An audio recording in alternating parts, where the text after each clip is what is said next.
সরকারের কোনো পাত্তাই নাই, কেননা সরকার সে এখন কথা কলকাতায় বসে আছে নবান্নে। মমতা দিদি আমাদেরকে চাষ করা করেছে সমবায় সমিতির থেকে টাকা নিয়ে।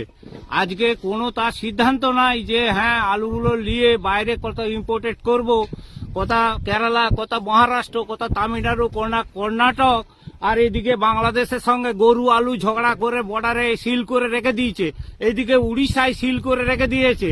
আজকে তামিলনাড়ু আলু খেতে চাইছে, উত্তরপ্রদেশ, বিহার, পাঞ্জাব, মহারাষ্ট্র ওরা দিচ্ছে আলু। আর আমরা পশ্চিমবাংলার চাষি হয়ে আজকে 1 লাখ 1.5 লাখ টাকা লোন নিয়ে আজকে আমরা চাষ করে আমাদেরকে সুইসাইড করতে হবে নাকি? হ্যাঁ, মমতা বন্দ্যোপাধ্যায় জানে না যে দিল্লি নবান্নে বসে সে বিক্রি করতে পারবে না আলুগুলো? এদিকে কোটি কোটি টাকা ইয়ে দিচ্ছে, মেয়েদিকে ছেলেদিকে টাকা দিচ্ছে, আর আমাদের চাষিদের বেলায় কলাটা নাকি? চাষি কি করে খাবে? চাষি তো সুইসাইড করবে।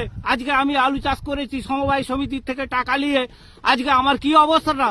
আমার আজকে খোঁড়া বউ সে খেতে পায় না, তার 6 লাখ টাকা দিয়ে কলকাতায় ফুলবাগানে আমি হাঁটুটা অপারেশন করে নিয়ে নু, তারপর আমার লাঠিকে 2 লাখ টাকা দিয়ে অপারেশন করে নু।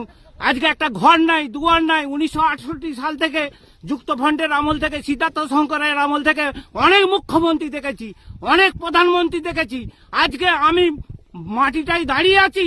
আজকে আমার 69 বছর বয়স, আজকে 10 টাকা আমি আলুর থেকে পাবোনি। তাহলে আমার আজকে সব চলে গেল, ভিখারি হয়ে গেল। তাহলে আজকে সরকার সেগুলো মাথায় রাখতে পারে না। সরকার তাহলে সেই ছেড়ে দেয়, আমি চালাতে পারবো নি। আলু কিনেছে মাঠেতে, বলছে 100 টাকায় 2 বস্তা আলু, তাহলে কি করে বিক্রি করব? আর আমার মাগ ছেলে কি খাবে? তাকে তো এবারে তাকে লজে পাঠাতে হবে, যা অবস্থা। কিছু করে নে, সে বসে বসে ফুটুনি মারাচ্ছে নবান্নে বসে বসে। আলু কিনা কোনো সিদ্ধান্ত করে নে। আলুগুলোকে চাষ করা করিছে সমবায় থেকে টাকা দিয়ে, আর আলুগুলোকে আজকে বাইরে ইম্পোর্টেড করতে হবে না? আমি ব্যবসা করিনি নাকি? আমি কেরালা আলু নিয়ে গেছি, মহারাষ্ট্র আলু নিয়ে গেছি, উড়িষ্যা আলু নিয়ে গেছি, তামিলনাড়ু আলু নিয়ে গেছি। আমি ভুবনেশ্বর, কটকে আলু ব্যবসা করেছি, শিলিগুড়ি। এখন উকিলবাবুর সঙ্গে আমার এখনো শিলিগুড়ি বাংলাদেশ যেতে দিচ্ছে নি। দিদি ঝগড়া করে সবারই সঙ্গে রেখে দিলে হয় কখনো? তাকে তো প্রধানমন্ত্রী সে একটা ব্যবস্থা করবে নাকি? তাকে ব্যবস্থা করতে হবে না যে পশ্চিমবাংলার চাষি সে তারা সমবায় থেকে টাকা নিয়েছে, লোকের বইয়ের আংটি গয়না চুড়ি সব বাঁধা দিয়ে আলু চাষ করেছি, করে আজকে কি হচ্ছে? আজকে ভিখারি হয়ে গেল। আজকে মাঠেতে আলু পড়ছে।